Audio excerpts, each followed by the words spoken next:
देखो रिसेंटली बंगाल में क्या हो रहा है ये तो किसी से छिपा नहीं है।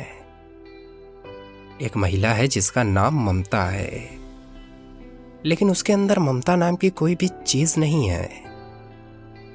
एक कांग्रेस नाम की पार्टी है जो वफ के खिलाफ तो गला फाड़ फाड़ कर रोती है, मगर अब मरते हुए हिंदुओं पर वो कुछ कहते नहीं है।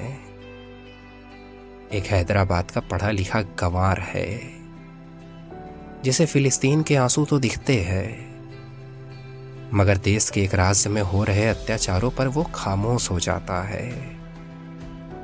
जब बात मुसलमानों पर आए तो हर गलत चीज भी सही लगती है उनको, और जब बात हिंदुओं पर आए तब सब सही चीज भी गलत लगती है उनको। एक न्यूज चैनल जिसे कुंभ की भगदड़ कई दिनों तक दिखी, लेकिन उसे आज रोते बिलखते माँ और बच्चे नहीं दिखते हैं। मैं पूछता हूं बंगाल में बैठी उस तानाशाह ममता बनर्जी से, क्या दंगे अपने आप हुए या भड़काए गए? वहां तो बीजेपी नहीं थी, तो फिर कैसे दंगे भड़क गए? पूछता हूं मैं बंगाल में बैठी तानाशाह से कि आखिर गलत को सही कब तक बताया जाएगा? हिंदुओं के देश में कब तक हिंदुओं को सताया जाएगा? देखो, मैं हिंदू मुसलमान नहीं कह रहा हूं, मैं तो बस उन आतंकियों के खिलाफ कह रहा हूं जो रहते भारत में हैं, मगर गाते पाकिस्तान की है। जिन्हें घर की आग नहीं दिखती, मगर हजारों किलोमीटर दूर फिलिस्तीन का दर्द दिखाई दे देता है उनको।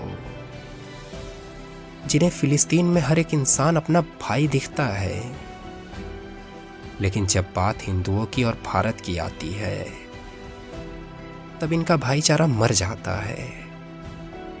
जब बात हिंदुओं के लिए आवाज उठाने की आती है तब इनका भाईचारा मर जाता है। देखो, मैं बस इतना कहना चाहता हूं कि अगर आप एक सच्चे मुसलमान हैं, अगर आप भारत के सच्चे नागरिक हैं, तो आवाज उठाइए। लिख सकते हैं तो लिखिए, क्योंकि आतंकियों का कोई मजहब नहीं होता है। मानता हूं वफ के खिलाफ आप प्रदर्शन करना चाहते हैं, करिए, किसने रोका है? मगर किसी निर्दोष को मारकर, हिंदुओं को काटकर, क्या ये सही है?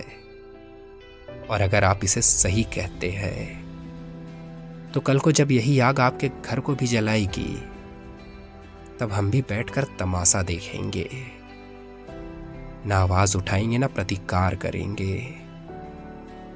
और अगर सच में आप हिंदुओं को भाई मानते हैं तो उठाइए आवाज जैसे वफ के खिलाफ उठाया था। उठाइए आवाज कि बंगाल में अब राष्ट्रपति शासन लागू हो। उठाइए, उठाइए अगर आप एक सच्चे भारतीय नागरिक हैं।